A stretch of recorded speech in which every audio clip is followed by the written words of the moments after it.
Hello everyone, मैं Sonu Rastogi. Welcome to my YouTube channel algebra fast.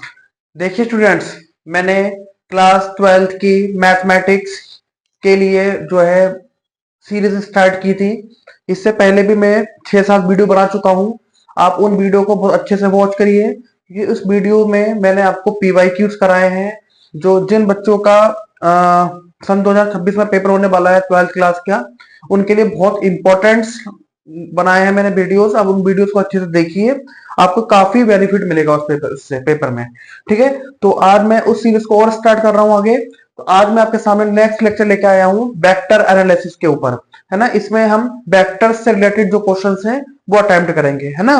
अगर vector इस video lecture में कंप्लीट नहीं हो पाता है तो फिर हम नेक्स्ट वीडियो भी एक और बना लेंगे। फिलहाल अभी के लिए तो यही होगा। तो ध्यान दीजिए गाइस, हम वेक्टर को स्टार्ट कर रहे हैं। इसमें हम पीवाईक्यूज करेंगे, इंपॉर्टेंट क्वेश्चंस करेंगे। आप जो भी मैं क्वेश्चंस आपको करा रहा हूं, जितने भी मैं आपको वीडियो लेक्चर पढ़ा रहा हूं, आप उन सारी वीडियोस को अच्छे से देख के पेपर में जरूर जरूर जरूर जाएं, क्योंकि उससे पेपर में आपको बेनिफिट 101% मिलेगा, कंफर्म। तो आज आपके सामने पहला क्वेश्चन है वेक्टर का। Find the unit vector in the direction of vector ए।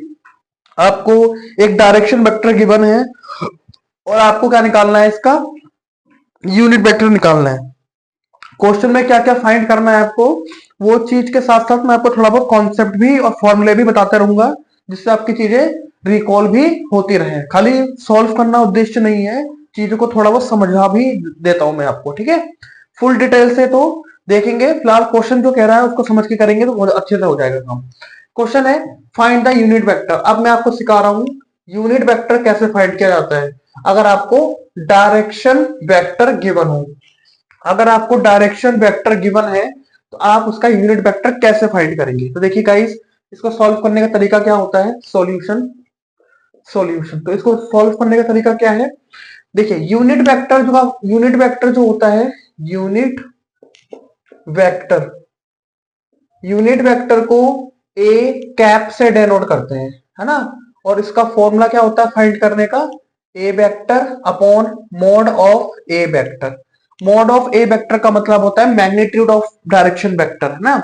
तो आपको यूनिट वेक्टर निकालना है और यूनिट वेक्टर निकालने का फॉर्मूला ये होता है।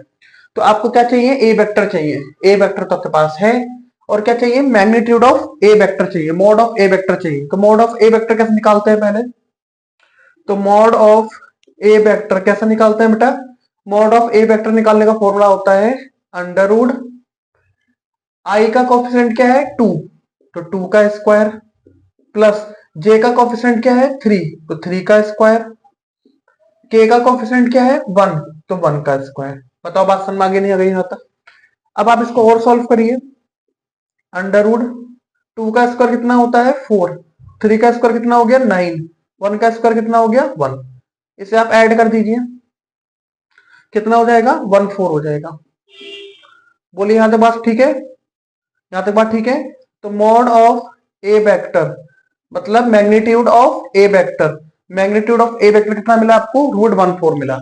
अब इसको उठा के यहां पुट कर दीजिए तो आपको यूनिट वेक्टर मिल जाएगा। यूनिट वेक्टर मतलब a cap is equal to a vector. A vector क्या है 2i plus 3j plus k upon magnitude कितना है √1 4। ये इसके इन सबको इसके अपॉन में लिख दीजिए, ये इसके अपॉन में जाएगा 2 upon √1 4i plus 3 upon √1 4j plus 1 upon √1 4k। ये आ गया आपका यूनिट वेक्टर। क्या मिल गया बच्चों, ये आपको ये मिल गया आपको यूनिट वेक्टर। समझ में आई बात, समझ में आई बात। अब क्वेश्चन ये है थोड़ा सा कि इसको यूनिट वेक्टर क्यों कहा जा रहा है। इसको यूनिट वेक्टर इसलिए कहा जा रहा है क्योंकि अगर आप इस वाले का मैग्नीट्यूड निकालेंगे अकॉर्डिंग टू दिस, है ना, अगर आप इसका मैग्नीट्यूड निकालेंगे इसकी तरह तो आपको हमेशा क्या मिलेगा, इसका मैग्नीट्यूड 1 मिलेगा। इसलिए इसको क्या कहा जाता है, यूनिट वेक्टर कहा जाता है। बताओ सब बच्चों को बात समझ में नहीं आ गई। तो कभी भी अगर आपको किसी क्वेश्चन में पेपर में अगर आ जाए कि अगर आपको वेक्टर गिवन है और वो आपसे यूनिट वेक्टर निकालने के लिए बोलेगा तो आप इस वाले फॉर्मूले का यूज करेंगे। ठीक है, ए वेक्टर की जगह ये रख देंगे, फिर इसका मैग्नीट्यूड 10 से डिवाइड कर दीजिए। उसको अलग अलग लिखना बहुत जरूरी है, ऐसे मत छोड़ देना, अपॉन नंबर लिखना सबको। ठीक है, तो ये इसका क्या मिल जाएगा, यूनिट वेक्टर मिल जाएगा। बोलो यहां तक से बच्चों को बस समझ आ गई नहीं आ गई? ठीक है, क्लियर? मिटा दूं? ठीक है, मिटा देता हूं। अब अगले क्वेश्चन में बढ़ते हैं। ठीक है, अभी थोड़ा बहुत बेसिक से स्टार्ट करते हैं, फिर हम हल्के हल्के और अच्छे अच्छे क्वेश्चन में पहुंचेंगे। क्योंकि ये बात मैं पहले भी कह चुका हूं कि ये वाली वीडियो हर तरह का बच्चा देखता है। ठीक है, जो थोड़ा इंटेलिजेंट है वो भी, जो थोड़ा सा मीडियम है वो भी, और जो थोड़ा सा डाउन है वो बच्चा भी, तीनों के लिए बेनिफिट मिले, इसलिए मैं बहुत आराम आराम से क्वेश्चन को कराता हूं। सेकंड क्वेश्चन, सेकंड क्वेश्चन क्या है? Find a vector, find find a vector, आपको एक वेक्टर फाइंड करना है in the direction of, in the direction, in the direction of vector, in the direction of vector, direction vector, a vector is equal to I cap minus 2j cap, that has magnitude 7 unit,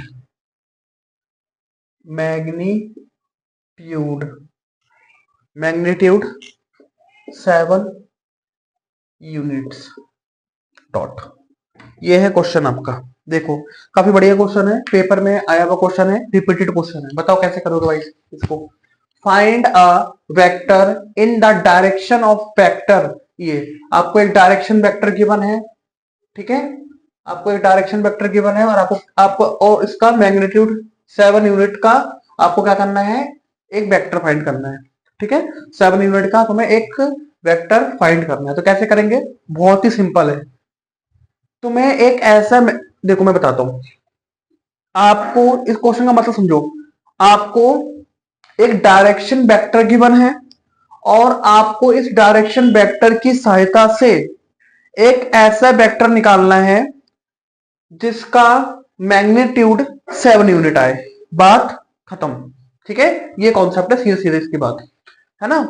चलो तो कैसे करेंगे भाई इसको? देखो solution, solution, तो इसका solution करने के लिए आपको सबसे पहले एक यूनिट वेक्टर निकालना पड़ेगा। सबसे पहले आपको जो ए वेक्टर दिया है इसका क्या निकाल दीजिए, यूनिट वेक्टर निकाल दीजिए।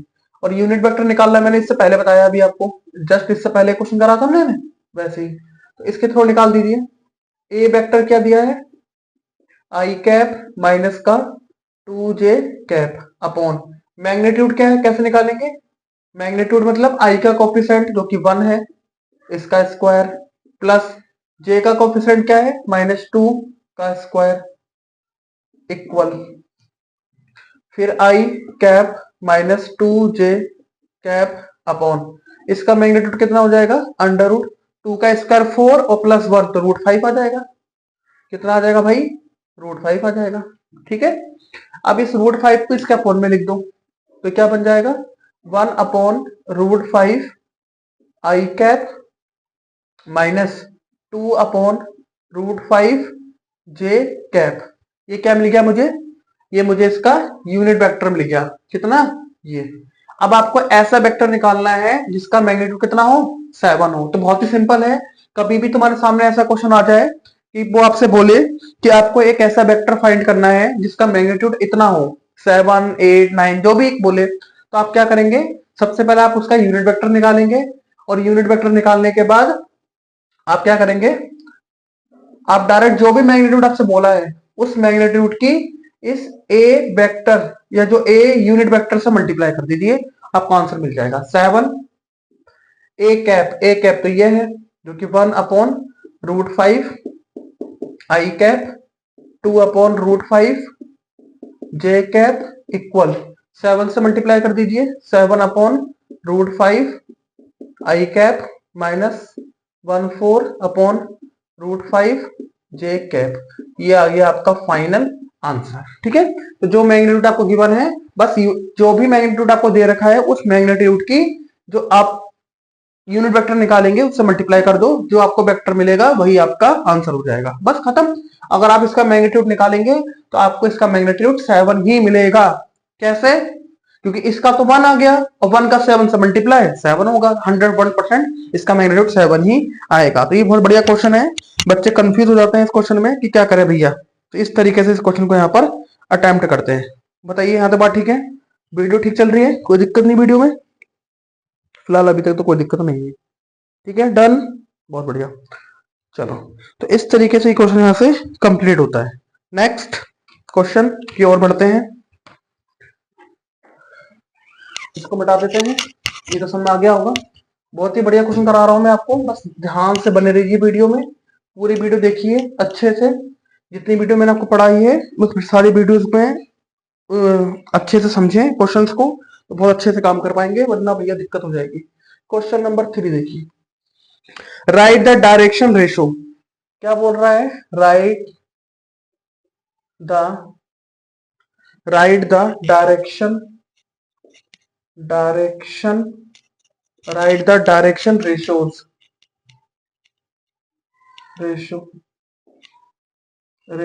है ना, of the vector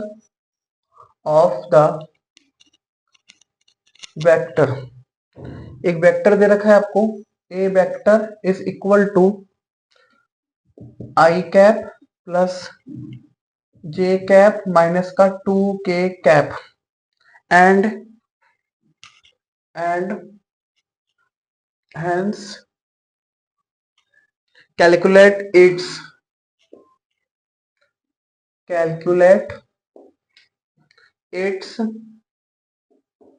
direction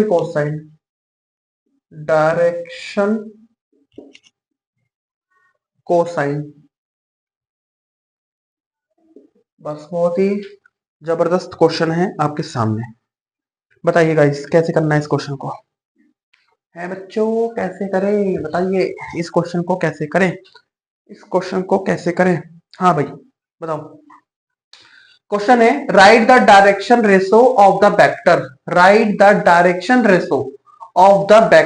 and hence calculate its direction cosine. आपको एक वेक्टर दे रखा है और उस वेक्टर का तुम्हें डायरेक्शन रेशो चाहिए और साथ ही आपको डायरेक्शन कोसाइन भी कैलकुलेट करना पड़ेगा। ये है क्वेश्चन, समझ में आया? आपको एक वेक्टर दे रखा है और उस वेक्टर का तुम्हें डायरेक्शन रेशो बताना है, और डायरेक्शन कोसाइन बताना है। सिंपल सी बात है। देखो कैसे करते हैं इस क्वेश्चन को। सॉल्यूशन, देखो सबसे पहले आपको जो वेक्टर गिवन है वो क्या है? A vector is equal to i cap plus j cap minus का 2k कैप। तो पहले क्या पूछा है इसने? पहले पूछा है डायरेक्शन रेशो। तो कोई भी अगर आपको वेक्टर दे रखा है और आपसे अगर उसका डायरेक्शन रेशो पूछेंगे तो डायरेक्शन रेशो क्या हो जाता है इसका? a मतलब i का कोफिशिएंट जो कि 1 है, b जो कि j का कोफिशिएंट है 1 एंड c जो कि k का कोफिशिएंट है -2। ये हो गया आपका आंसर। सबको समझ में आ गया? तो i j k के जो कोफिशिएंट होते हैं उन्हीं को ही डायरेक्शन रेशो कहते हैं, जो a b c से डेनोट किया जाता है। डन, ठीक है। फिर डायरेक्शन कोसाइन बोल रहा है, डायरेक्शन कोसाइन पूछ रहा है। तो डायरेक्शन कोसाइन कैसे निकालेंगे भाई? तो डायरेक्शन कोसाइन निकालने का तरीका क्या है? पहले एल कैसे निकालते हैं? एल निकालने का फॉर्मूला है कि आपको जो भी डायरेक्शन रेशो दिया है ए, पहले उसको लिखो और फिर जो आपको दे रखा है उसका मैग्नीट्यूड लिखो। तो एक काम करो, इसको मैंने ए बोल रखा है ना, अभी काम कर सकते हो, इसको तुम आर बोल दो, आर वेक्टर भी बोल सकते हो क्योंकि ए कम हो जाएगा ना, रिपीट हो जाएगा। तो उस आर वेक्टर का मैग्नीट्यूड निकाल दो, आपको क्या मिल जाएगा? डायरेक्शन कोसाइन एल मिल जाएगा। और ऐसे ही आप एम निकाल देंगे, b upon mod of r vector. ऐसे ही आप एन निकाल देंगे, c upon mod of r vector. नीचे वाला डाउन तो नहीं हुआ है ना, छुपा तो नहीं है, देख लो। ए क्या है, ए आपका 1 है, अपॉन मोड निकाल दीजिए।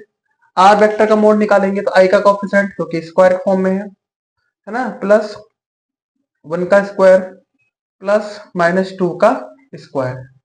इसको सॉल्व कर दीजिए। 1 अपॉन, तो 2 का स्क्वायर 4, 5 √6, तो आ गया √6 एल की वैल्यू। वैसे ही 1 अपॉन इसकी वैल्यू तो √6 ही आएगी। एम सी की वैल्यू कितनी है, -2 अपॉन इसकी वैल्यू √6 हो जाएगी सी। तो ये आ गया आपका डायरेक्शन कोसाइन, मतलब एल हो गया 1 अपॉन √6, एम हो गया 1 अपॉन √6, एन हो गया -2 अपॉन √6। देखो बच्चों मेरी बात सुनो, ये जितने भी मैं आपको क्वेश्चन करा रहा हूं, इन क्वेश्चनों में आपको समझना क्या है, आपको क्वेश्चन ये समझना है कि अगर किसी क्वेश्चन में ये चीज मुझे दे रखी है और क्या निकालना है, बस कि जो चीज मुझे दे रखी है उसके अकॉर्डिंग जो आपसे फाइंड करने के लिए बोल रहा है वो किस कॉन्सेप्ट से निकालना है, उस कॉन्सेप्ट को जानना है बस।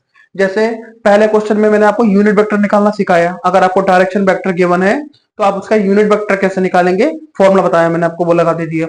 फिर दूसरे क्वेश्चन में मैंने आपको ये बताया कि अगर आपको डायरेक्शन वेक्टर दे रखा है और उसका मैग्नीट्यूड, आपको एक ऐसा वेक्टर निकालना है जिसका मैग्नीट्यूड इतना है, या मैग्नीट्यूड 7 है, तो उसको कैसे करते हैं वो आपको मैंने बता दिया। तीसरा इधर आ जाओ, अगर आपको कोई भी एक वेक्टर गिवन है तो उस वेक्टर के हम डायरेक्शन रेशो और डायरेक्शन कोसाइन कैसे निकालते हैं, उस कॉन्सेप्ट को दिमाग में रखना है, क्वेश्चन नहीं रटना है। क्वेश्चन नहीं रटना है कि सर इसका आंसर ये है, इस क्वेश्चन का आंसर ये है ना, आपको कॉन्सेप्ट जानना है कि अगर बाई चांस इस वाले पेपर में ये वेक्टर इसकी जगह को दूसरा वेक्टर दे देगा और हाँ वेक्टर दे रखा हो और हमें ये निकालना है तो किस तरीके से निकाला जा सकता है, वो आपको सीखना है। तो किसी क्वेश्चन में अगर आपको वेक्टर दे रखा है और आपसे डायरेक्शन रेशो पूछेगा तो आप समझ जाइए आई जे के जो कोफिशिएंट होते हैं वही आपके डायरेक्शन रेशो होते हैं। डायरेक्शन कोसाइन निकालना है तो जो डायरेक्शन रेशो है वो लिखना है और जो वेक्टर गिवन है उसके मैग्नीट्यूड से डिवाइड कर देना है, तो ये मिल जाएंगे आपको एल एम एन जो कि डायरेक्शन कोसाइन है। समझ में आई बात या नहीं आई, जल्दी बताओ, जल्दी बोलो, समझ में आया या नहीं आया? ठीक है, चलो अब अगले क्वेश्चन की ओर बढ़ते हैं। अगला क्वेश्चन देखते हैं। हाँ ठीक है, मिटा दूं, ठीक है। कोई भी समस्या हो किसी क्वेश्चन में कमेंट करके जरूर पूछे।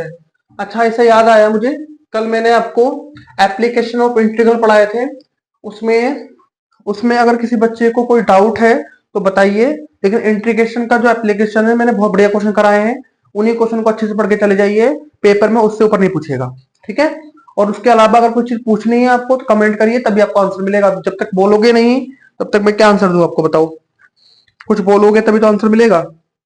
चलिए नेक्स्ट क्वेश्चन, क्वेश्चन नंबर 4 की ओर बढ़ते हैं। क्वेश्चन है फाइंड द वेक्टर, क्वेश्चन है find the vector, find the vector joining the points, joining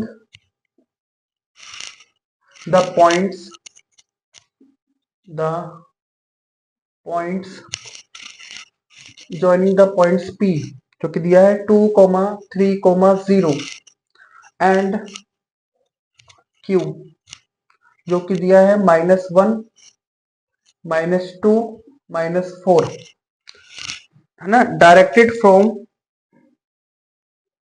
ठीक है, हो गया। हाँ फिर डायरेक्टेड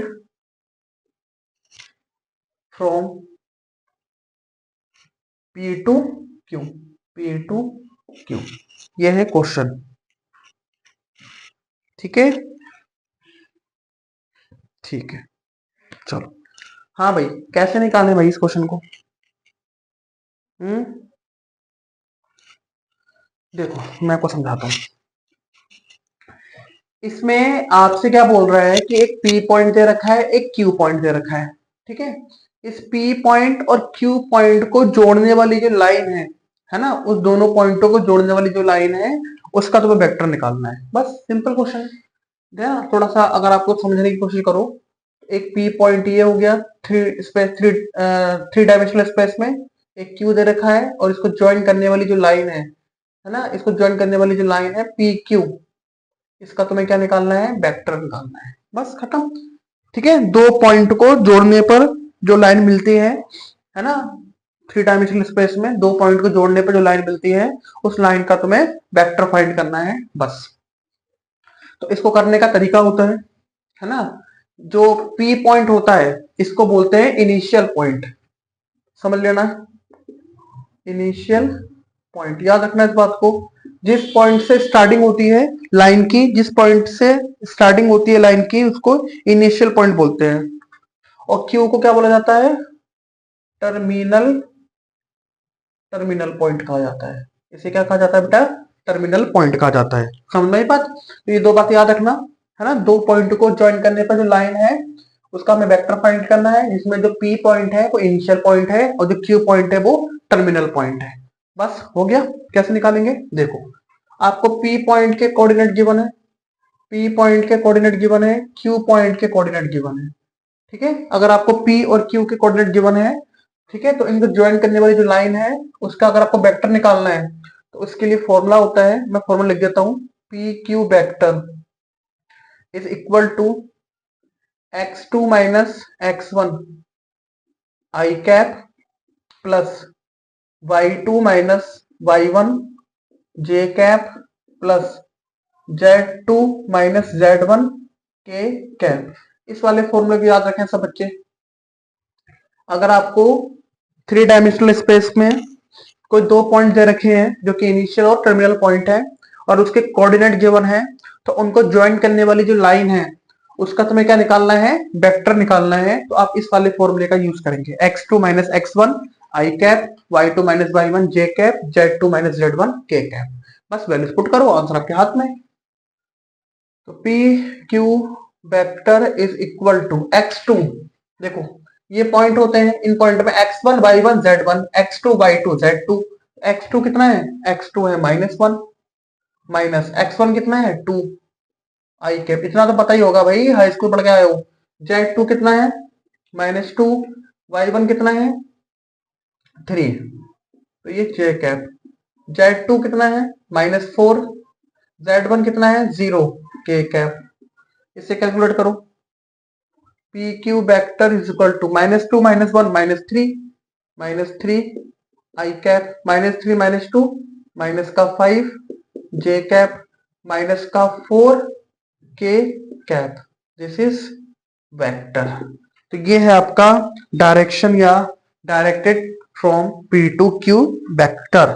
तो इस तरीके से हम इसका ये वाला क्वेश्चन क्या करते हैं, यहां से कंप्लीट करते हैं। जल्दी बताओ, बात समझ में आई सब बच्चों को या नहीं? ठीक है, वीडियो क्लियर हो रही है? कोई प्रॉब्लम, कोई दुख, कोई तकलीफ किसी को? नहीं, फिलहाल यहां तक तो ठीक है हानि तुम्हारी, यहां तक तो किसी को कोई समस्या नहीं है। बता दूं, जल्दी बोलो, बता दूं? ठीक है, तो ये हो गया यहां से कंप्लीट। इस तरीके से कुछ यहां पर होता है। ठीक है, चलो अब नेक्स्ट, नेक्स्ट क्या है, हाँ नेक्स्ट आपको थोड़ा समझाना पड़ेगा मुझे हल्का सा, क्योंकि इसमें एक क्वेश्चन में फॉर्मूला यूज हो रहा है ना, उसके हिसाब से काम करना पड़ेगा। चलो थोड़ा समझा देते हैं हल्का सा। एक कॉन्सेप्ट है छोटा सा, समझ लो, ये समझना बहुत जरूरी है क्योंकि इसके बिना फिर क्वेश्चन नहीं हो पाएंगे तुमसे।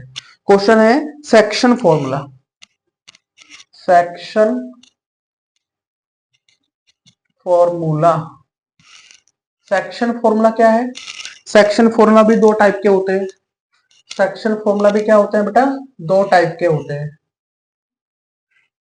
सेक्शन फॉर्मूला भी टू टाइप्स के होते हैं। पहला, होते तो वैसे तीन टाइप के हैं, है ना, लेकिन जो है समझ लेते हैं। ठीक है, हाँ पहला है इंटरनल फॉर्म में, इंटरनल, है ना, और दूसरा क्या है, एक्सटर्नल फॉर्म में, है ना। दो फॉर्म में होते हैं, एक इंटरनल फॉर्म में होता है और दूसरा एक्सटर्नल फॉर्म में होता है। देखो समझने की कोशिश करना। जैसे इंटरनल में क्या है, जैसे मान लो कि तुम्हारे पास एक वेक्टर है, ये ओ से पी वेक्टर, जिसको मैं बोल देता हूं ए, ठीक है, और यहां से एक है यहां पर क्यू वेक्टर, जिसको मैं बोल देता हूं बी वेक्टर। चलो समझना ध्यान से, और इसको ज्वाइन करने पे जो लाइन है वो ये वेक्टर हो जाएगी, और ये इसका आर वेक्टर हो जाएगा, ये वाला आर वेक्टर। देखो समझना, ये इसका इनिशियल पॉइंट हो गया जहां से वेक्टर शुरू हो रहा है, ये ए वेक्टर हो गया, ये बी वेक्टर हो गया, और इन दोनों को मिलाने पे ये लाइन बन रही है। ठीक है, तो ये जो आर वेक्टर है, वो आर वेक्टर क्या कर रहा है, जो आर वेक्टर है, ये आर लिख दो यहाँ पर ना, ये जो आर वेक्टर है वो क्या कर रहा है, इस लाइन को दो पार्ट में क्या कर रहा है, डिवाइड कर रहा है, दो रेशियो में कन्वर्ट कर रहा है, जिसमें से एक को बोला जाता है एम और दूसरे को कहा जाता है एन। पहला एम और दूसरा एन, ये हो गया आर पॉइंट। ठीक है, तो अगर आपको इस प्रकार का कोई केस मिलता है कि ये एक दो पॉइंट दे रखे हैं जिसके कोऑर्डिनेट गिवन है आपको, और वो क्या है, इनको दो रेशियो में कन्वर्ट कर रहा है, एम और एन में कन्वर्ट कर रहा है, तो इसके लिए हम जो ओ आर वेक्टर है, ये आर वेक्टर जो ये वाला आर वेक्टर, जिसको ओ आर वेक्टर भी कहा जाता है, ये वेक्टर निकालने का जो फॉर्मूला होता है वो क्या होता है, m b vector plus n a vector upon m plus n. इस तरीके से आप इस वाले क्वेश्चन को सॉल्व करेंगे, जिसको इंटरनल फॉर्म कहा जाता है। ठीक है, क्लियर। चलो अब एक्सटर्नल पे आ जाओ। एक्सटर्नल को ज्यादा दूर लिख दिया क्या मैंने, चलो पास लिख देते हैं एक्सटर्नल। ठीक है, अगर आपको वेक्टर इस फॉर्म का दे रखा है, किस फॉर्म का दे रखा है, जस्ट वेट, हाँ, अगर आपको वेक्टर इस फॉर्म का दे रखा है कि ये वाला ओ हो गया, ठीक है, ये वाला अंदर तुम्हारा ए वेक्टर हो गया जिसको मैं पी बोल देता हूं, और यहां से ये क्यू हो गया, इसको मैं बी बोल देता हूं। अब जो आर है पोजीशन वेक्टर है इसका, आर वो बीच में ना होकर इधर हो, यहाँ पर एक लाइन बन जाएगी ज्वाइन करने वाली, और इसका पोजीशन वेक्टर ये हो जाए, ये पोजीशन वेक्टर हो जाए इसका। ठीक है, आर वेक्टर इसको बोल देता हूं आर वेक्टर। ठीक है, तो ये इसको किस रेशियो में कन्वर्ट कर रहा है, जैसे मान लो ये वाला कर रहा है एन में, और यहां से लेकर यहां तक पूरे को कर रहा है एम में, ऐसे दो पार्ट में कन्वर्ट कर रहा है, एक एन में और एक एम में। इसमें क्या था, इसमें ये पोजीशन वेक्टर जो था इसके बीच में था, तो ये एम एन में कन्वर्ट कर रहा था। यहाँ पर जो आर पोजीशन वेक्टर है वो उसके बीच में ना होकर परे है थोड़ा सा, तो ये एन हो गया, ये एम हो गया पूरा। इस प्रकार से अगर दे रखा हो एक्सटर्नल फॉर्म में, तो आप आर वेक्टर कैसे निकालेंगे, आर वेक्टर जिसको मैं ओ आर वेक्टर भी बोल देता हूँ, ये आर पॉइंट है। ठीक है, तो इसको निकालने का तरीका क्या है, m b vector minus n a vector upon m minus n, बस इतना थोड़ा सा समझ लो आप, ये जानना जरूरी था हल्का सा। डिटेल से मैं नहीं समझा सकता अभी, इसको समझाने लग जाऊंगा तो 5-6 लेक्चर मुझे सीम बनाने पड़ जाएंगे, है ना। बस इतना ही समझिए जिससे आपका क्वेश्चन हो जाए, अभी लास्ट टाइम चल रहा है, तो बस इतना ही समझिए कि अगर आपको किसी क्वेश्चन में रेशियो गिवन है और वो आपसे इंटरनल फॉर्म में उसका पोजीशन वेक्टर पूछेगा, तो आप इस प्रकार से इसको सॉल्व करेंगे, और अगर एक्सटर्नल फॉर्म में पूछेगा तो उसका पोजीशन वेक्टर आप इस प्रकार से सॉल्व करेंगे।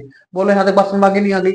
एक इंटरनल फॉर्म है, एक एक्सटर्नल फॉर्म है, और इन दोनों फॉर्म में क्या होता है, इन दोनों फॉर्म में एम और एन जो रेशियो है वो आपस में इक्वल नहीं होते हैं, इस बात को भी याद रखना। एम और एन आपस में इक्वल नहीं होते हैं, ये जो रेशियो आपको गिवन होगा, ये रेशियो आपको इक्वल नहीं दे रखा होगा। ठीक है, ये दोनों बातें आप बहुत अच्छे से समझ लें। इंटरनल और एक्सटर्नल फॉर्म में कभी भी एम और एन आपस में बराबर नहीं होगा, लेकिन मान लो किसी क्वेश्चन में एम और एन अगर आपको बराबर दे रखा है, एम और एन अगर आपको किसी क्वेश्चन में बराबर दे रखा है, एम इक्वल टू एन ऐसा दे रखा है, दोनों रेशियो कैसे दे रखे हैं, बराबर, तो ऐसे केस में ये बन जाता है मिड पॉइंट। क्या बन जाता है, मिड पॉइंट या फिर मिड रेशियो बन जाता है, मिड रेशियो या मिड पॉइंट बन जाता है, मिड वाला कॉन्सेप्ट शुरू हो जाता है।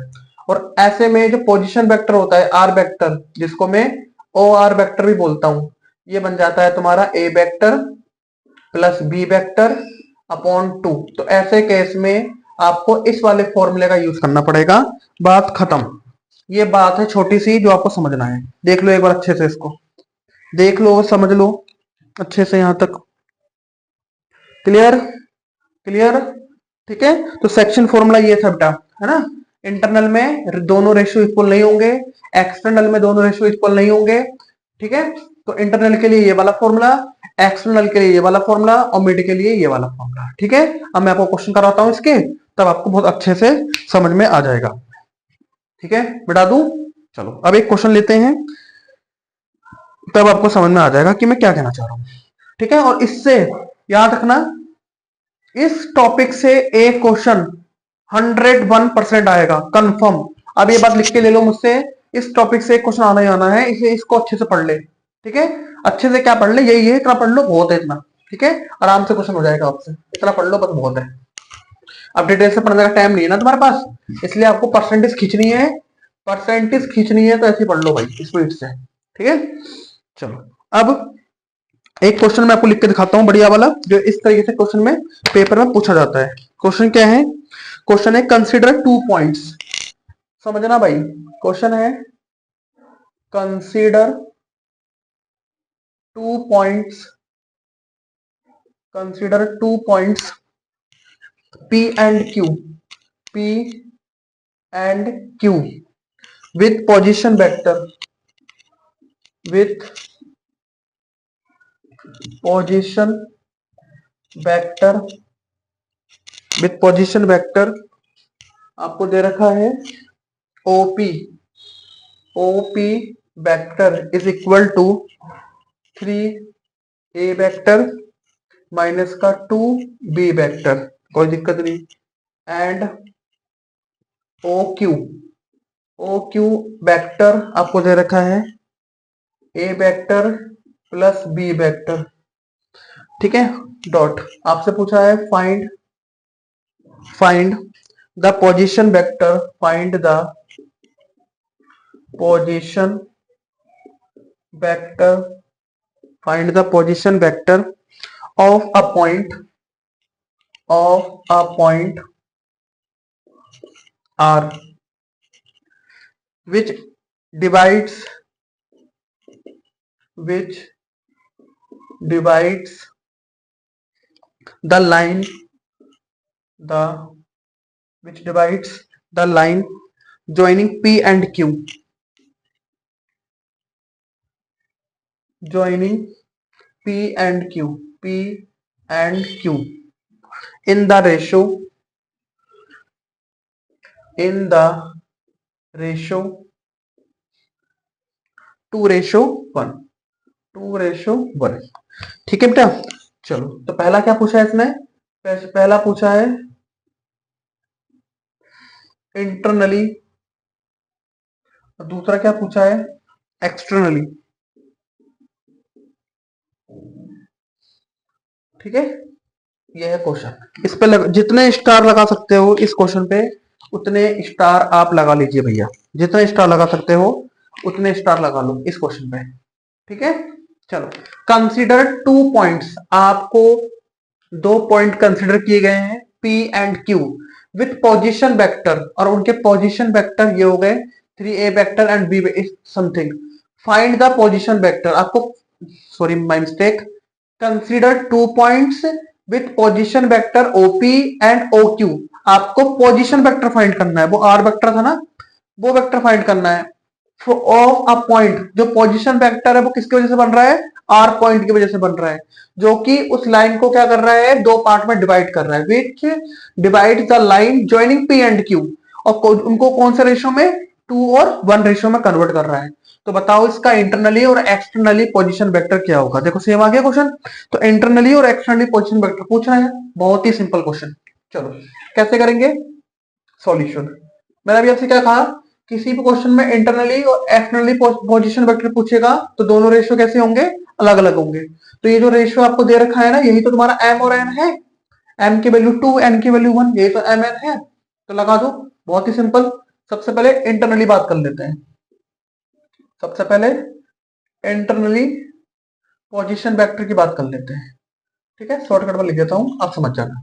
इंटरनली पोजीशन वेक्टर मतलब r vector is equal to, क्या फॉर्मूला था, m b vector, b vector plus n a vector upon m plus n। बोलो था नहीं था, अभी मैंने बताया आपको। ठीक है, बोलो ठीक है, हाँ ठीक है। अब यहाँ पर b और a तो इसमें दे रखे हैं पहले से ही, तो कोई दिक्कत नहीं है। यहाँ पर जो b है उसका मतलब ये OQ है, यहाँ जो b है इसका मतलब यहाँ पर OQ वेक्टर है। ठीक है, कोई दिक्कत, दूसरा वाला मतलब। और यहाँ पर जो a है उसकी जगह पर ये दिया है, मतलब यहाँ पर आ जाएगा OP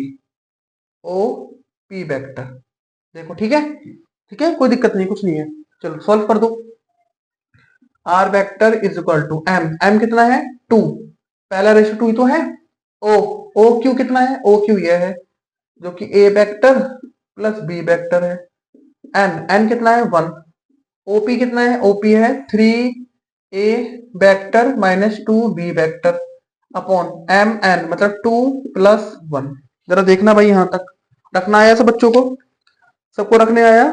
यहाँ पर बी वेक्टर और ए वेक्टर लिखा था, यहाँ बी और ए का मतलब है दूसरा और पहला वेक्टर। ठीक है, अब इसे कैलकुलेट कर लो आप, बच्चों वाला काम है सर, अभी करके दिखाते हैं हम आपको, देखो कैसे करते हैं। ये से मल्टीप्लाई करेगा 2a, ये 1 से मल्टीप्लाई 3, तो 2+3 5 हो जाएगा, 5a वेक्टर।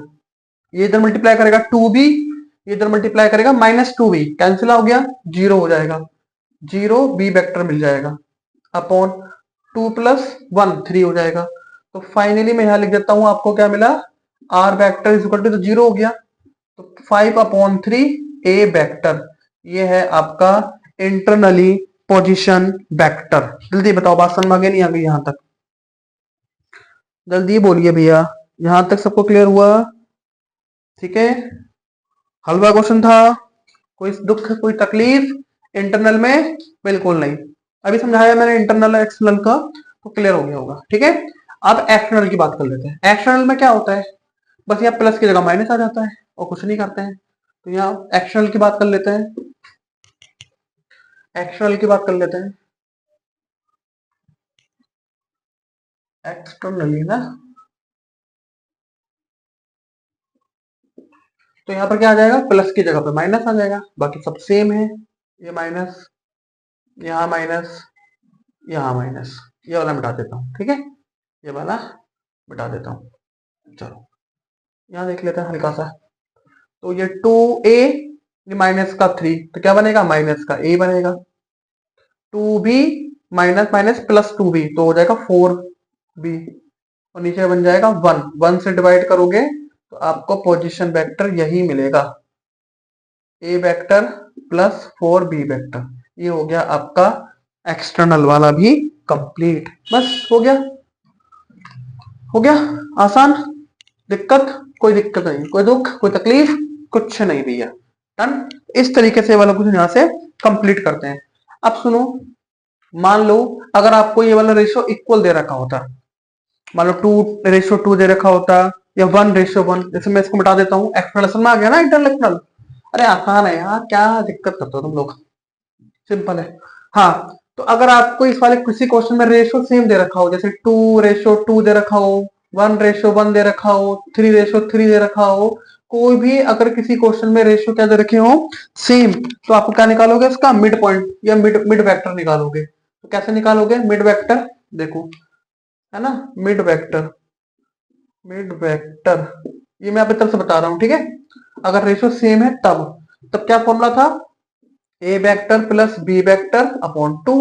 यहाँ पर ए का मतलब क्या हो गया, ओपी हो गया ना, तो यहाँ पर हो जाता ओपी वेक्टर, बी का मतलब क्या होता, O Q vector upon 2।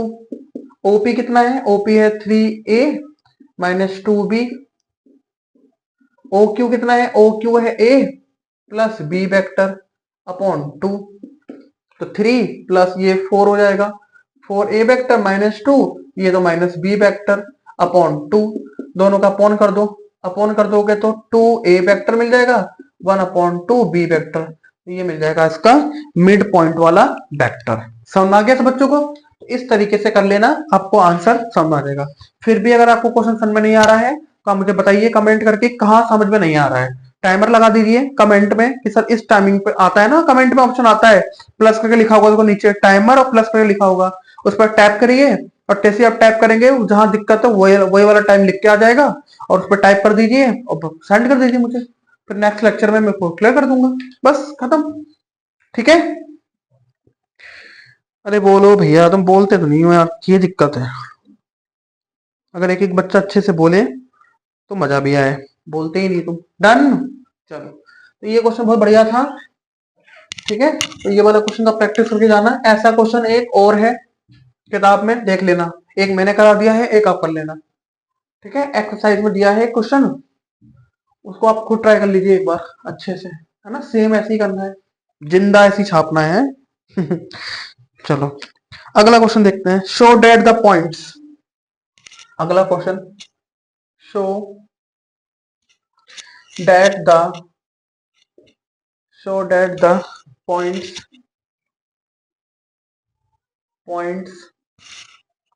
A जो कि दे रखा है 2i माइनस जे प्लस के,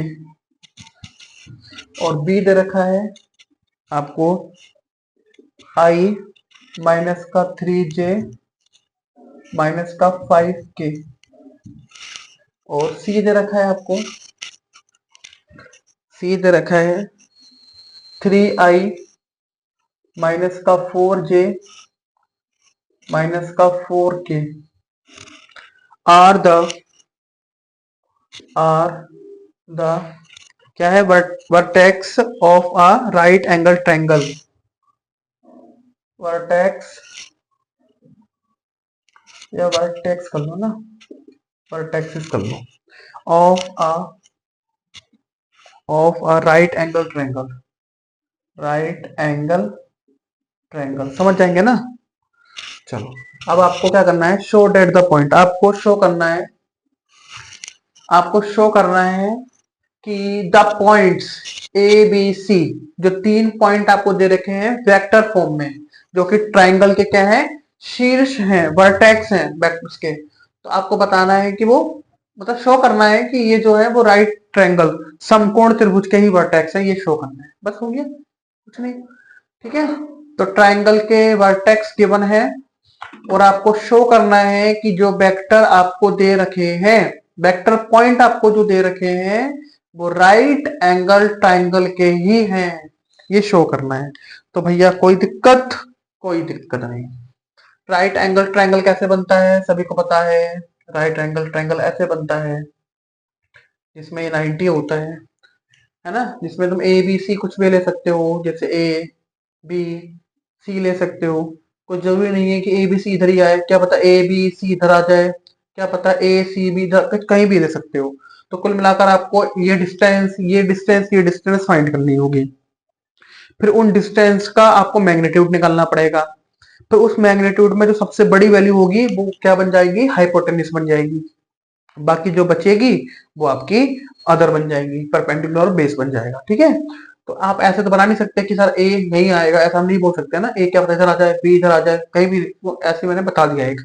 तो कुल मिला के आपको पहले ए से बी की डिस्टेंस, बी से सी की डिस्टेंस, ए से सी की डिस्टेंस, ये तीनों डिस्टेंस आपको निकालनी पड़ेंगी, और तीनों डिस्टेंस निकालने के बाद उन तीनों डिस्टेंस का मैग्नीट्यूड निकालना पड़ेगा, और फिर आपको देखना पड़ेगा कौन सा जो है सबसे बड़ी वैल्यू है, और उसके बाद इस पर पाइथागोरस थ्योरम भी अप्लाई करके चेक करना पड़ेगा। काफी बढ़िया क्वेश्चन है, एग्जाम में 4 नंबर में पूछा गया क्वेश्चन है ये। ठीक है, 4 नंबर में आ जाता है क्वेश्चन ये वाला।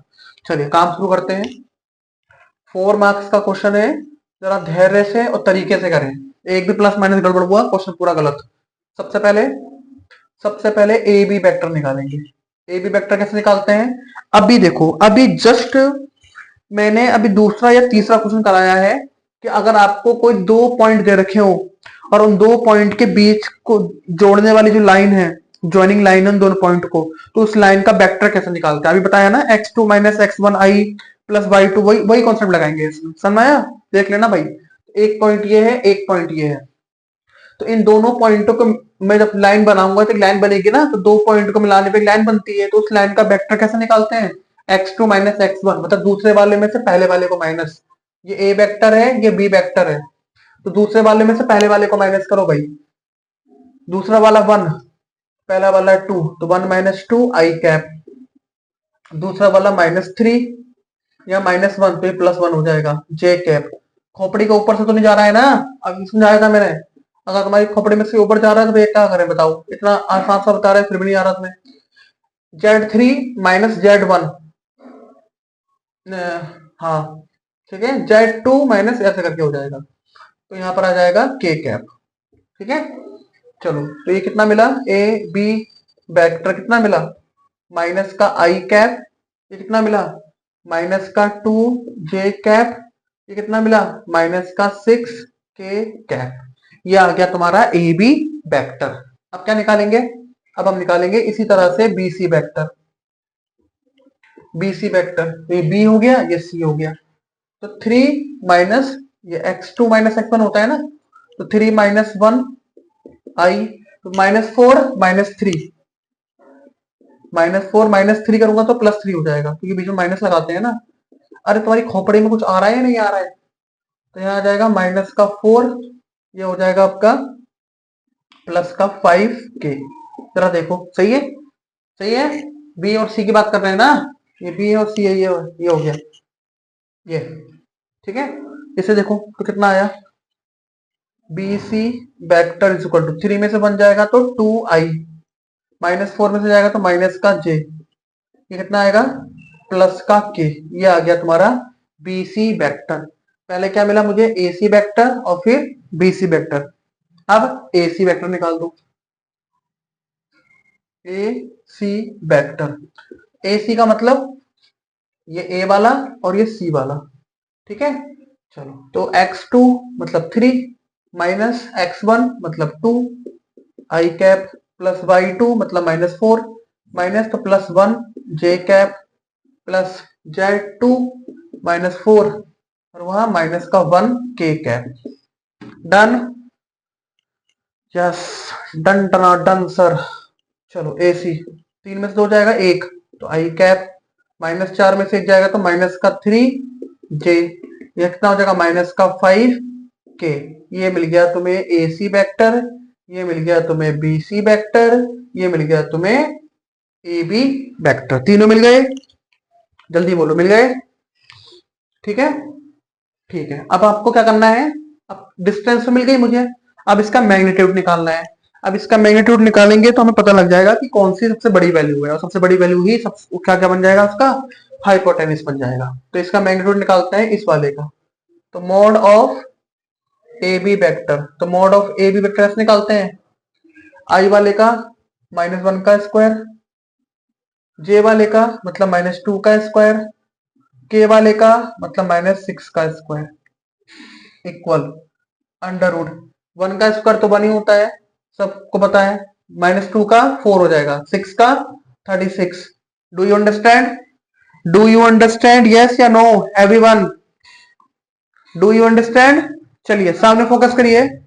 आपको क्या है, वेक्टर्स है ए बी, वेक्टर्स का मैग्नीट्यूड फाइंड करना है। तो इस तरीके से हम क्या करेंगे, इसका करेंगे। देन इसको ऐड कर दीजिए, ऐड जैसे आप करेंगे 36 + 4 40 + 1 देन √41, तो इसका मैग्नीट्यूड कितना आ जाएगा, इसका मैग्नीट्यूड आ जाएगा √41। बताइए यहां तक बात समझ आ गई, क्लियर हुआ? तो यहां से ए बी वेक्टर का मोड इतना आ गया। अब बी सी निकालेंगे, तो यहां आ जाएगा बी सी वेक्टर का मैग्नीट्यूड। तो कैसे फाइंड करेंगे, अंडर आई का कोफिशिएंट क्या है 2, तो यहां बन जाएगा 2 का स्क्वायर प्लस जे का क्या है -1 का स्क्वायर, यहां हो जाएगा 1 का स्क्वायर। तो इस तरीके से आप इसको सॉल्व करिए। √2 का स्क्वायर कितना हो गया 4, -1 का 1 और 1 का 1, 4 + 1 5 एंड √6, तो यहां पर आ जाएगा √6। क्लियर? क्लियर हुआ? देन AC का मोड निकालेंगे, magnitude of AC vector is equal to √I का coefficient 1 then 1 square -3 square plus -5 square equal √1 square will be 1 -3 square will be 9 -5 square 25 then equal to 35 √35. So magnitude of AB is equal to √41, magnitude of BC equal to √6 and magnitude of AC is equal to √35. So I will check Pythagoras theorem. ठीक है, चलिए अब यहां पर एक बात देखिए, सभी को यहां पर दिख रहा है कि इन तीनों मैग्नीट्यूड्स में सबसे बड़ा मैग्नीट्यूड कौन सा है, लॉन्गेस्ट मैग्नीट्यूड कौन सा है भाई, सब बताइए। तो साफ साफ दिख रहा है 41 क्या है, सबसे लॉन्ग है। तो मैं यहाँ पर ये वाला पार्ट मिटा दूं, जल्दी बताओ, ये वाला पार्ट मिटा दूं, यहां से मिटा देता हूं। थोड़ा सा मैं और डायग्राम बना देता हूं, यहाँ पर ना स्पेस थोड़ा कम है, लेकिन कोई बात नहीं, ठीक है। चलो, तो यहाँ पर मैं एक लिख देता हूँ हैंड टू हैंड पहले। तो मैंने क्या किया, मैंने magnitude of a b vector निकाला, जो कि मुझे कितना मिला, √41 मिला, कोई दिक्कत नहीं। फिर मैंने मैग्नीट्यूड ऑफ बी सी निकाला, जो कि मुझे √6 मिला। देन मैग्नीट्यूड ऑफ ए सी निकाला जो कि मुझे √35 मिला। तो तीनों के मैंने मैग्नीट्यूड यहां से लिख लिए। डन। अब हम इसको चेक करेंगे कि ये राइट एंगल ट्रायंगल के ही वर्टेक्स हैं या नहीं। चलो तो एक ट्रायंगल बनाते हैं। ये मैंने बनाया है, एक ट्रायंगल बना दिया। इसमें ये क्या हो गया 90 डिग्री। सबसे बड़ा कौन सा बेटा इसमें? सबसे लॉन्गेस्ट है √41। तो इसका मतलब मैं इसको ए बोल देता हूं, इसको बी बोल देता हूं और इसको सी बोल देता हूं। तो ए बी का कितना आया √41, ये आ गया √41। ठीक है। बीसी कितना आ गया √6, ये कितना आ गया √35। बताओ ठीक है यहां तक बात सही है? चलो अब चेक करते हैं कि सच्ची में ही पाइथागोरस फॉलो करता है नहीं करता है। अगर पाइथागोरस फॉलो कर लेगा तो ये क्या बन जाएगा, राइट एंगल ट्रायंगल बन जाएगा। तो अप्लाइड कर लीजिए। ठीक है। तो पी थ्योरम,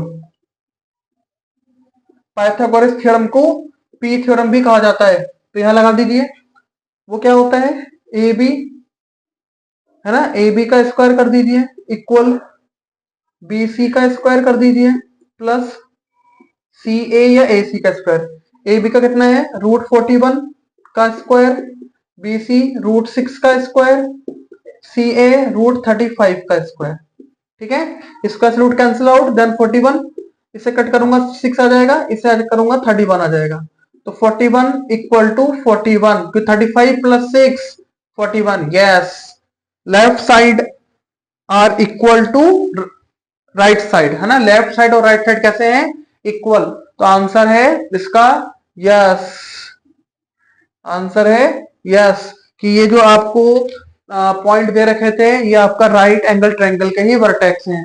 ये बात तो मुझे पहले से ही पता थी क्योंकि यहाँ पर शो डेट लिखा हुआ है। शो डेट का मतलब प्रूफ करके दिखाओ, ये है तो हमने शो करके दिखा दिया। लेकिन बाई चांस किसी क्वेश्चन में शो डेट करके ना आए, बस पूछ ले तो आपका आंसर यस हो जाएगा। तो इस तरीके से ये वाला क्वेश्चन यहाँ से कंप्लीट करते हैं। सबको क्लियर हुआ? जल्दी बोलो, क्लियर हुआ सबको? ठीक है। तो इस तरीके से ये वाला क्वेश्चन यहाँ पर आता है। डन हो गया? क्वेश्चन थोड़ा सा आपको लग रहा होगा लेंदी है, तो लेंदी तो है भैया, थोड़ा सा देख लीजिए। क्वेश्चन 4 नंबर में आता है ना। तो क्या करना है, सबसे पहले आपको डिस्टेंस निकालनी है उसकी दोनों की, ए और x2 - x1 वेक्टर लगा के, फिर उसका मैग्नीट्यूड निकालना है। सबसे बड़ा जो मैग्नीट्यूड होगा वो हाइपोटेनस बन जाएगा, बाकी जो बचेगा उसके बाद पाइथागोरस लगा दीजिए और आपका यहां से आंसर कंप्लीट हो जाएगा। ठीक है। चलो आगे बढ़े, आगे बढ़े। ठीक है। तो ये वेक्टर रिलेशन है, ये दो काफी अच्छे जो क्वेश्चन मैंने कराए हैं। अब आगे बढ़ते हैं। ठीक है। अब आता है नेक्स्ट क्वेश्चन जो है वो डॉट प्रोडक्ट पे है बेटा। अगला जो क्वेश्चन है वो डॉट प्रोडक्ट पे है। तो पहले मैं आपको डॉट प्रोडक्ट के बारे में समझा देता हूँ है ना, और टाइम मिलेगा मुझे तो फिर मैं आपको स्केलर वाला जो है वो भी सिखा दूंगा। क्रॉस प्रोडक्ट नहीं होता है, एक डॉट प्रोडक्ट होता है, एक होता है क्रॉस प्रोडक्ट। तो डॉट प्रोडक्ट के बारे में पहले जान लेते हैं। तो यहाँ पर अगला क्वेश्चन डॉट प्रोडक्ट पे रिलेटेड है। तो पहले डॉट प्रोडक्ट को ही जान लेते हैं कि होता क्या है। थोड़ा सा समझा देता हूँ, हल्का सा देख लीजिए आप, उसके बाद क्वेश्चन करने में आसानी होगी। Dot product of two vectors. ठीक है। दो वेक्टर्स का डॉट प्रोडक्ट के बारे में थोड़ा सा ज्ञान दे देता हूं मैं आपको हल्का सा, उसके बाद आपको क्वेश्चन करने में आसानी होगी। देखिए, अगर आपके पास कोई भी दो वेक्टर हैं, लेट या लाइक ऐसे मान लेते हैं, लेट आपको जैसे एक वेक्टर दे रखा है A1 i cap plus A2 j cap plus A3 k cap, और आपको एक बी वेक्टर दे रखा है like B1 i cap B2 j cap B3 k cap. आपको ये दो वेक्टर दे रखे हैं।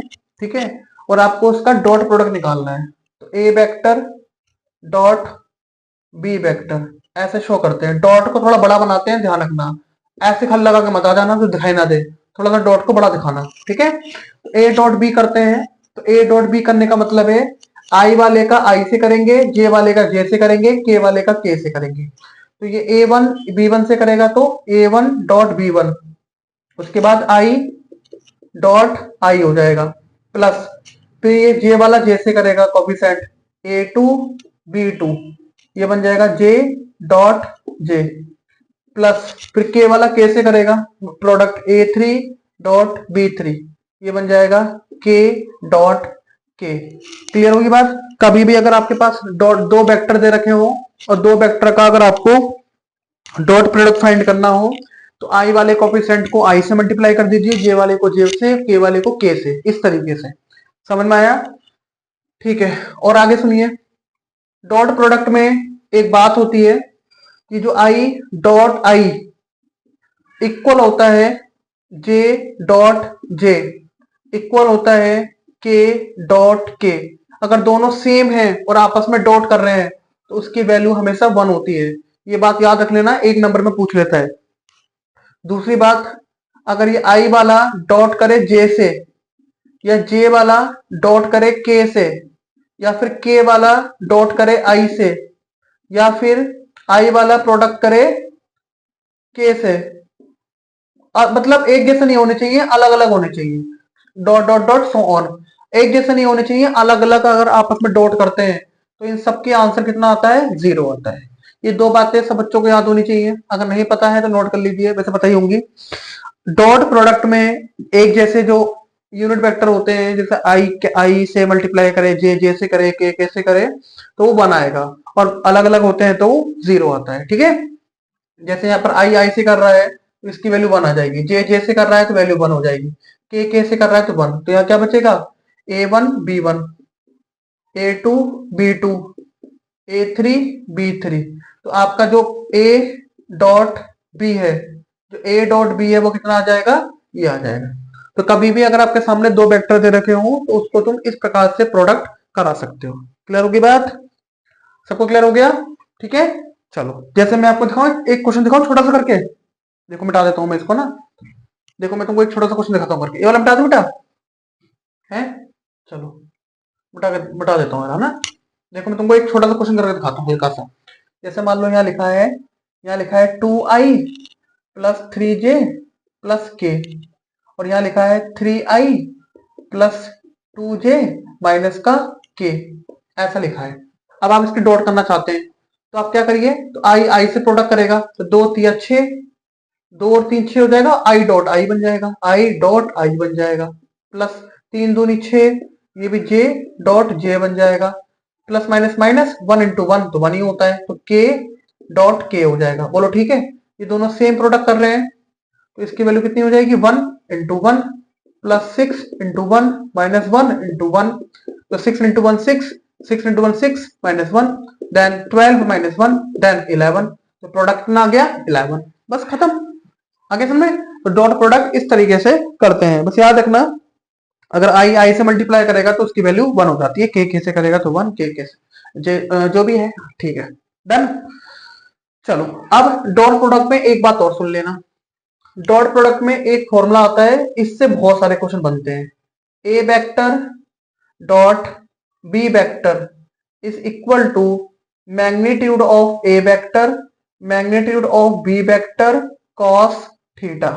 ये है आपका इस टॉपिक का one of the most important concept, कि अगर दो वेक्टर आपस में डॉट प्रोडक्ट करेंगे तो उनका मैग्नीट्यूड का प्रोडक्ट और कॉस थीटा ये दोनों क्या हो जाएंगे, आपस में बराबर। ठीक है, जैसे मैं समझाता हूं, ये तुम्हारा ए वेक्टर हुआ, ये तुम्हारा बी वेक्टर हुआ, तो ये किस एंगल से है, वो थीटा हो गया ये। तो दो वेक्टर के बीच में एंगल निकालने के लिए भी इस वाले फॉर्मूले का यूज किया जाता है। ठीक है, क्लियर होगी बात। चलो किताब में आपका ऐसे दे रखा होगा ना, ये चीज क्या फोन में होगी, किताब में ऐसे दिया होगा, कॉस थीटा बराबर a vector dot b vector upon magnitude of a और मैग्नीट्यूड ऑफ बी। किताब में ऐसा दिया होगा आपका, दोनों एक ही चीज है, अलग अलग नहीं है, दोनों सेम है।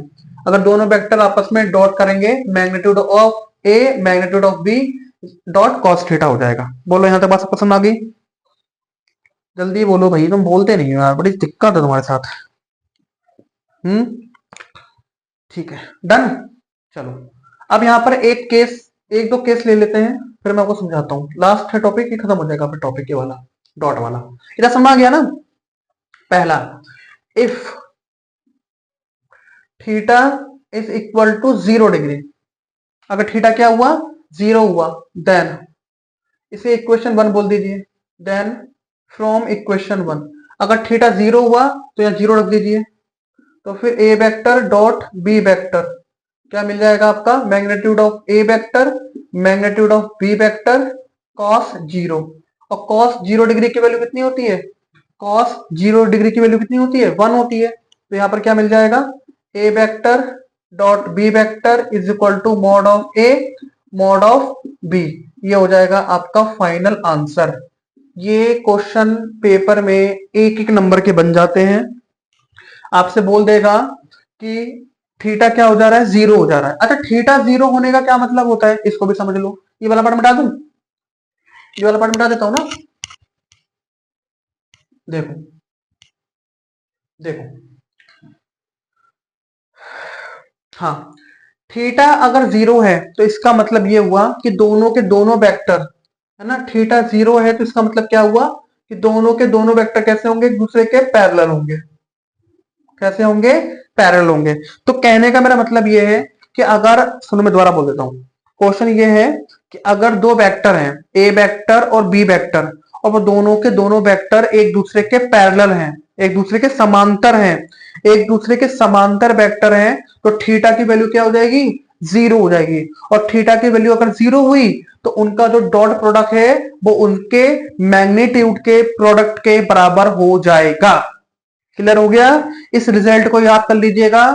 If any two vectors a and b are parallel then theta will be 0 degree. So या फिर देन लिख दीजिए कि a vector dot b vector is equal to product of magnitude of a vector and b vector. इन दोनों vector का जो product होगा वही उसके डॉट के बराबर हो जाएगा। दैट इज क्लियर, जल्दी बोलो। डन। याद रखना इस बात को, पैरेलल के लिए इसका यूज करेंगे। अब दूसरा केस ले लो, दूसरा केस ले लो, केस 2। केस 2 क्या है, theta is equal to 90 degree. अगर थीटा क्या है आपका, 90 डिग्री है, तो थीटा की जगह पर 90 रख दो। तो फ्रॉम इक्वेशन 1 या 90 रख दो, तो ये बन जाएगा a vector dot b vector is equal to magnitude of a magnitude of b cos 90 degree. और कॉस 90 कितना होता है, जल्दी बोलो। कॉस 90 0 होता है, तो 0 की प्रोडक्ट इससे कराओगे तो आंसर क्या आ जाएगा, 0 हो जाएगा। तो ये बात याद रखें। 90 का मतलब क्या होता है, थीटा अगर 90 है तो इसका मतलब ये क्या हो गया, परपेंडिकुलर हो गया।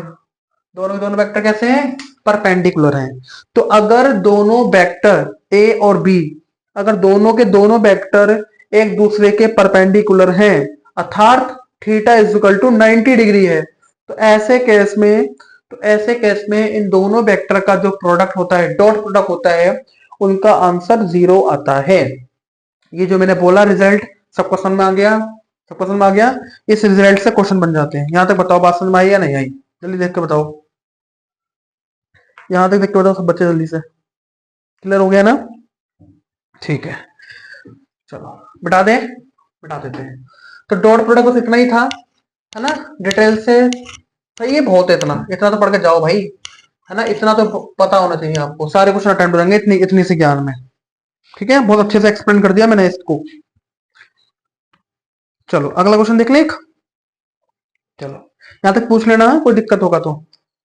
देखो अगला क्वेश्चन, देखो भाई अगला क्वेश्चन, फाइंड द एंगल। अब देखो एंगल फाइंड करने के लिए बोल रहा है। Find the angle, find the angle between between two vectors, two vectors. Find the angle between two vectors a vectors and b vector with magnitude, with magnitude 1 and 2। Magnitude क्या देखा है, 1 and 2 respectively,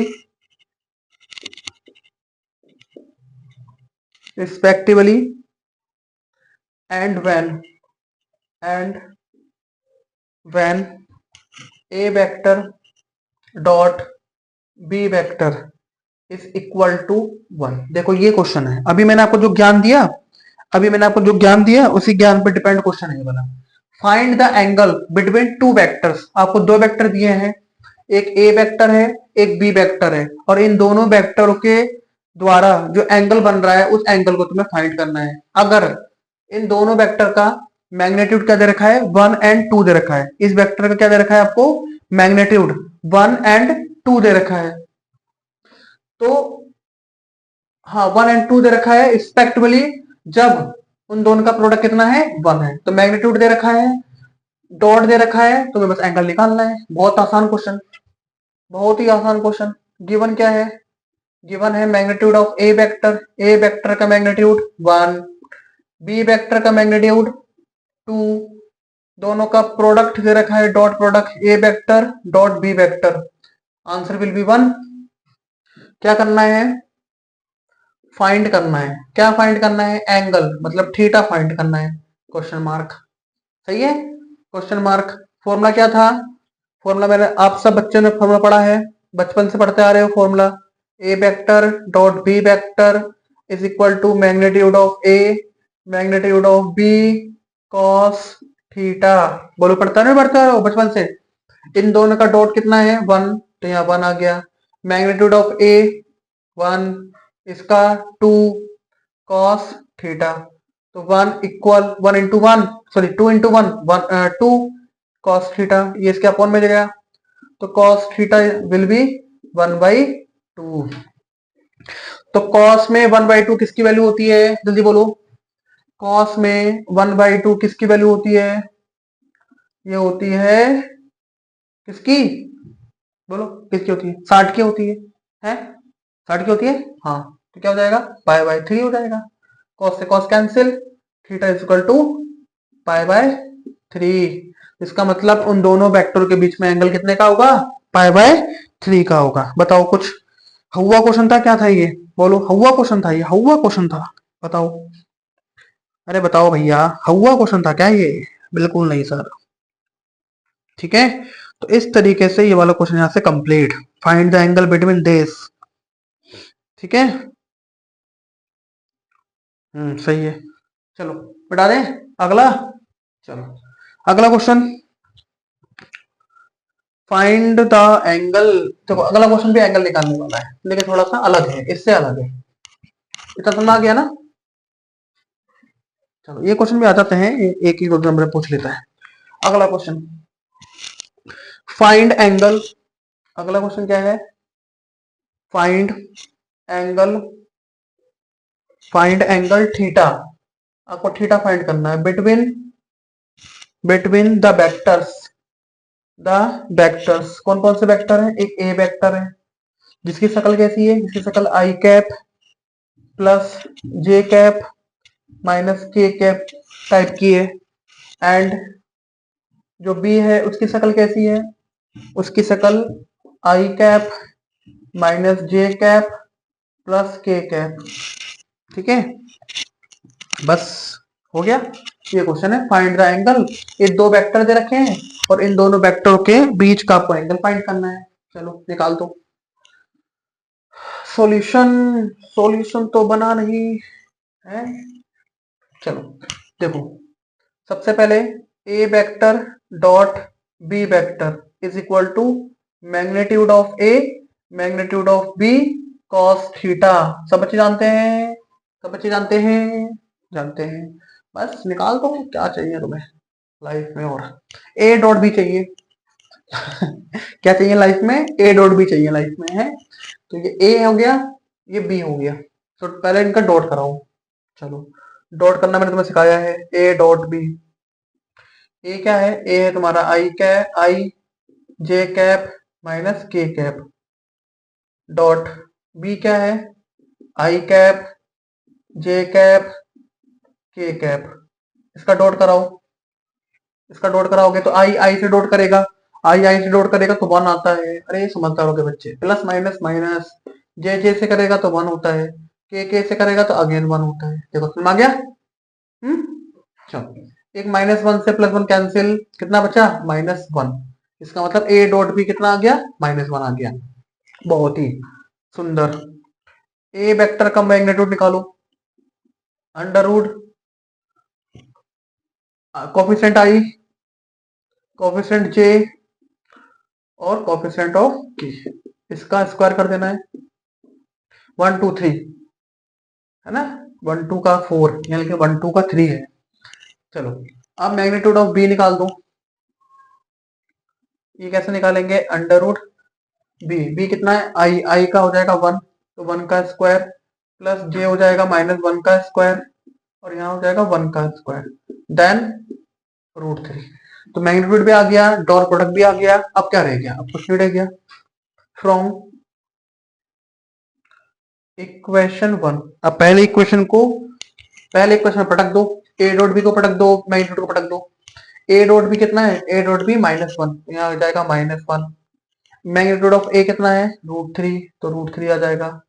इसका कितना है, √3, तो √3 आ जाएगा cos theta. तो -1 equal यहाँ 3 आ जाएगा cos थीटा, ये अपॉन में जाएगा तो cos theta is equal to minus का 1/3, माइनस का 1/3। cos में जाके इनवर्स पहुंच जाएगा तो थीटा इज इक्वल टू हो जाएगा cos इनवर्स -1/3। ये है आपका फाइनल आंसर।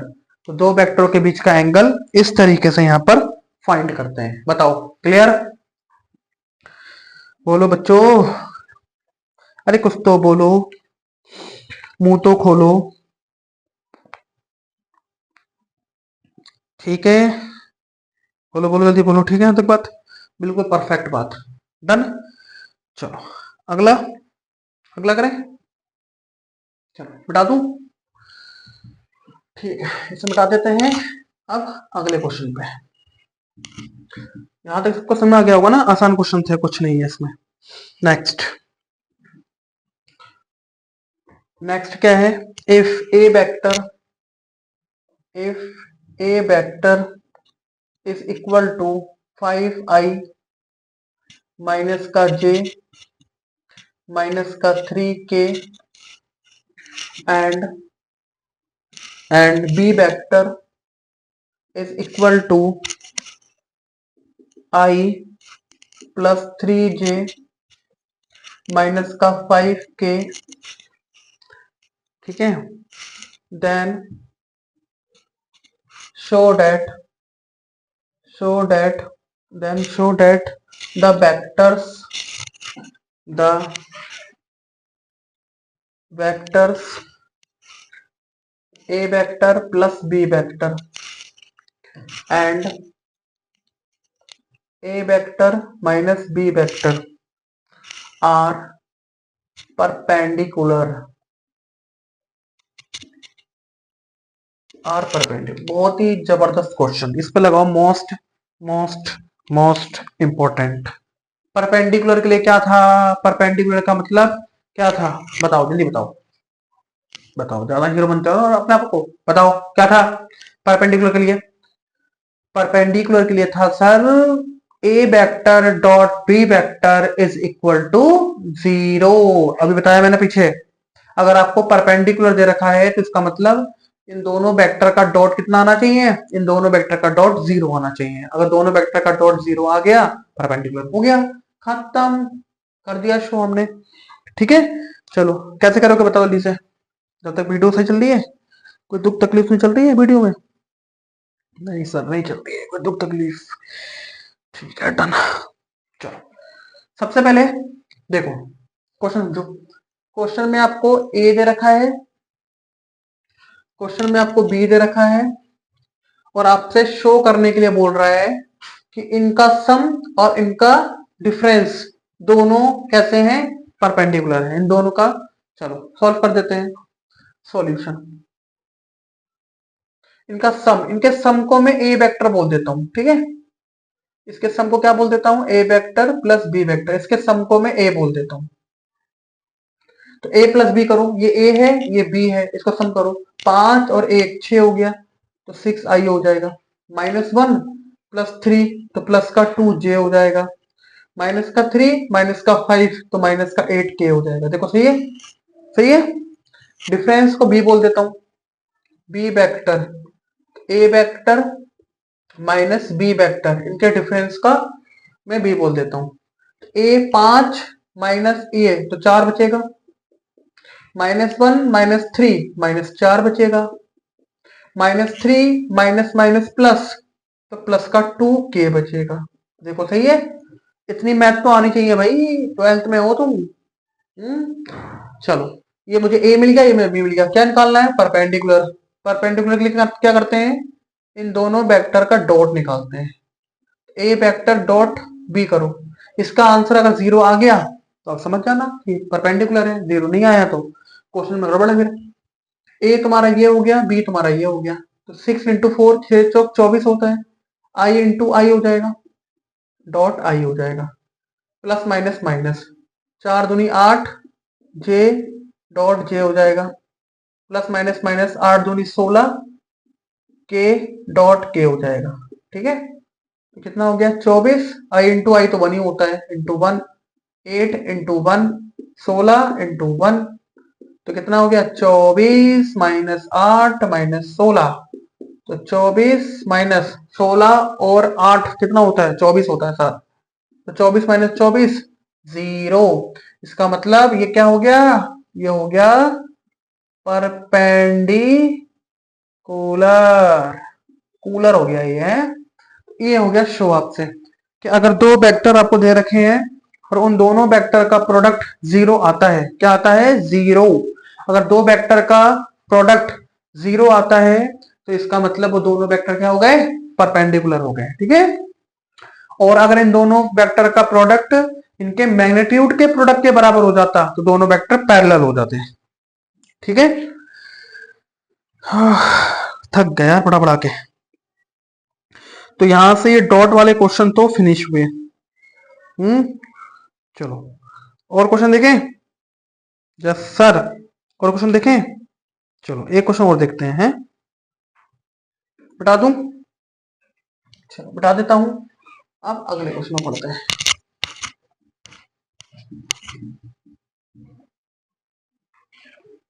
देखो अगले क्वेश्चन पे क्वेश्चन है, find the projection of the vector. बहुत ही बढ़िया क्वेश्चन, प्रोजेक्शन से क्वेश्चन पूछता है भाई। ठीक है, फाइंड द projection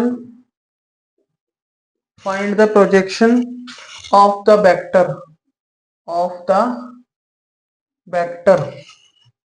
आपको दो वेक्टर दे रखे हैं। एक a वेक्टर जो कि है 2i plus 3j plus 2k on the vector b equal i plus 2j plus k। देखो ये क्वेश्चन है, तो क्वेश्चन क्या कह रहा है? क्वेश्चन कह रहा है find the projection of the vector. आपको दो वेक्टर दे रखे हैं और इन दोनों वेक्टरों का क्या निकालना है? प्रोजेक्शन फाइंड करना है। इसमें क्या है कि projection of the vector, a vector on the vector ये है, ए ऑन द वेक्टर ये वाला वेक्टर इसके ऊपर वेक्टर है। ठीक है, तो ऐसा कभी दे रखा होता है तो इसके लिए प्रोजेक्शन कैसे निकालते हैं? सॉल्यूशन। ठीक है, प्रोजेक्शन वेक्टर कैसे निकालते हैं? देखो, है ना, रिजल्ट होता है ना ये वाला, ये रिजल्ट होता है ना। रिजल्ट क्या होता है? रिजल्ट लिख दूं? रिजल्ट होता है the projection of vector a on the vector b vector is given by a vector dot b vector upon magnitude of b vector. बस ये रिजल्ट है ना। इसमें प्रोजेक्शन वेक्टर फाइंड करना है। इसमें ए क्या है? ऑन द वेक्टर बी है, तो इसके लिए ये वाला फॉर्मूला हम यूज कर देंगे। कर दो ये, चलो मैं आपको क्वेश्चन, चलो मैं करा देता हूँ, छोड़ो। तो प्रोजेक्शन वेक्टर निकालना है, projection vector equal to a dot b. पहले आप ए का बी से प्रोडक्ट ले, ये रिजल्ट है भाई यहां तक, है ना। इस रिजल्ट को याद रखना, ये रिजल्ट है यहां तक। तो ए ये है, बी ये है, इनका पहले डॉट कराओ, तो 2 इंटू 1 तो 2 आ जाएगा, प्लस 3 इंटू 2 6 हो जाएगा, प्लस 2 इंटू 1 तो 2 हो जाएगा, अपॉन मैग्नीट्यूड ऑफ क्या निकालना है, बी, क्योंकि ऑन द वेक्टर बी है, इसके ऊपर है ना, तो बी का निकालना पड़ेगा। तो 1 का स्क्वायर, 2 का स्क्वायर, 1 का स्क्वायर तो 1 होता है, 2 का स्क्वायर 4 होता है, फिर 1 का स्क्वायर 1 हो जाएगा। तो कितना हो गया, 6 4 10, और नीचे कितना 4 5 6, तो रूट 6। ये हो गया आपका फाइनल आंसर। क्लियर? ठीक है, तो ये है आपका प्रोजेक्शन। अगर आपको कोई दो वेक्टर दे रखे हैं ए और बी, अगर आपको ए और बी दो वेक्टर दे रखे हैं और आपको उसका प्रोजेक्शन निकालना है, तो आप इस वाले फॉर्मूले का यूज करेंगे। हाँ, एक बात और सुनना, the projection of vector a on the b vector, अगर यहां लिखा होता the projection of b vector on the a vector, यहाँ ए की जगह पे बी लिखा होता और बी की जगह पे ए लिखा होता, तो फॉर्मूला बन जाता मैग्नीट्यूड ऑफ ए, क्योंकि वो बी के ऊपर है। ठीक है, तो इस तरीके से क्वेश्चन यहां से कंप्लीट होता है। प्रोजेक्शन का यही क्वेश्चन है, इसमें और क्वेश्चन नहीं है, एक बार ट्राई कर लेना क्वेश्चन वाला। ठीक है, ठीक है, बता दूं, बोलो। ठीक है, ये प्रोजेक्शन से क्वेश्चन आता है पेपर में, कर लेना भाई कवर इसको, है ना। करा, ये सब क्वेश्चन पी वाई क्यू है, पेपर में आ गए हैं क्वेश्चन सारे। अब देखो अगला क्वेश्चन, अगला क्वेश्चन, ये लास्ट क्वेश्चन लेते हैं इसका, ठीक है, इसके बाद ऑफ कर देंगे। फिर हम इसके बाद अभी वेक्टर और भी रह गया है, उस वेक्टर को नेक्स्ट लेक्चर में पढ़ाएंगे। If a vector is a unit vector and x vector minus a vector का dot x vector plus a vector is equal to 8, find magnitude of x vector, question mark. देखो ये question, ये last question लेते हैं भाई, है ना। चलो, अब देखो आपको ये दे रखा है और आपसे बोल रहा है कि एक्स वेक्टर का क्या निकालो, मोड निकालो, मैग्नीट्यूड निकालो। तो कैसे करेंगे, देखो ये चीज आपको दे रखी है, पहले इसका प्रोडक्ट कराओ, एक्स वेक्टर माइनस ए, एक्स वेक्टर प्लस ए, तो पहले एक्स एक्स के साथ डॉट करेगा, यहां कर देता हूं, पहले क्या करेगा, एक्स एक्स के साथ डॉट करेगा, तो x vector dot x vector, फिर ये वाला एक्स ए से करेगा, x vector dot A vector, फिर ए एक्स से करेगा, ए वेक्टर डॉट एक्स वेक्टर, फिर ए से करेगा minus a vector dot A vector will be 8। ठीक है, चलो अब मेरे को एक दो बात बताता हूं, सुनना ध्यान से। अगर कभी भी ए वेक्टर और डॉट ए वेक्टर एक जैसे वेक्टर अगर आपस में प्रोडक्ट करते हैं, तो ये हमेशा magnitude of a vector square के बराबर होता है, पहला रिजल्ट। ठीक है, याद रखना, पहला रिजल्ट, अगर दोनों वेक्टर एक जैसे हैं और आपस में डॉट कर रहे हैं, तो वो हमेशा उसके मैग्नीट्यूड के स्क्वायर के बराबर होता है। दूसरी बात, अगर ए वेक्टर डॉट कर रहा है बी के साथ और बी प्रोडक्ट डॉट कर रहा है ए के साथ, तो ये दोनों आपस में बराबर होते हैं, अलग अलग नहीं होते हैं। ठीक है, ये दो रिजल्ट मैं यहाँ पर पुट करने वाला हूँ। देखो एक्स एक्स एक जैसे हैं तो मैग्नीट्यूड के बराबर हो जाएगा, मैग्नीट्यूड ऑफ ए स्क्वायर के, ये एक्स वेक्टर माइनस सॉरी ए वेक्टर डॉट है बीच में। ठीक है, अच्छा यहाँ डायरेक्ट कर देता हूँ, एक्स वेक्टर माइनस, क्या बोल रहा है Sonu, x vector dot A vector और ए डॉट एक्स, ये दोनों कैसे हैं, दोनों बराबर हैं आपस में, दोनों बराबर हैं, तो एक माइनस का है एक प्लस का है, कैंसिल हो गया, यहाँ बचेगा minus A dot A magnitude of a vector square के बराबर हो जाता है, इक्वल 8। जल्दी बताओ यहां तक बात समझ आ गई से बच्चों को या नहीं आ गई, आ गई। अब दूसरी बात, क्वेश्चन में साफ साफ दिया है ये वाली बात कि ए वेक्टर क्या है, इसका यूनिट वेक्टर है, और यूनिट वेक्टर का मैग्नीट्यूड हमेशा कितना होता है, 1। याद रखना, ए अगर तुम्हारे पास यूनिट वेक्टर है तो ए वेक्टर का जो मैग्नीट्यूड होगा वो हमेशा कितना होगा, 1। अभी बताया था जब मैंने आपको मैग्नीट्यूड यूनिट वेक्टर पढ़ाया था पहले क्वेश्चन में, तो बताया नहीं था मैंने कि यूनिट वेक्टर का मैग्नीट्यूड हमेशा 1 आता है। तो यहाँ पर आ जाएगा मॉड ऑफ एक्स वेक्टर का स्क्वायर, यहाँ पर आ जाएगा 1 इक्वल 8, आ गया। यहाँ पर आएगा एक्स वेक्टर का मैग्नीट्यूड इक्वल टू ये, माइनस हो जाएगा प्लस 8 प्लस 1 9 हो जाएगा। अब यहाँ से स्क्वायर हटेगा तो रूट लगेगा, तो magnitude of x vector is equal to √9, और √9 कितने बराबर होता है 3 के, तो आंसर आ जाएगा 3। इस तरीके से ये वाला क्वेश्चन यहां से कंप्लीट करते हैं। बताओ क्लियर, बोलो बोलो क्लियर है बच्चों? Yes sir. ठीक है, तो इस तरीके से ये वाला यहां से कंप्लीट होता है। अभी मुझे एक लेक्चर का और लेना है।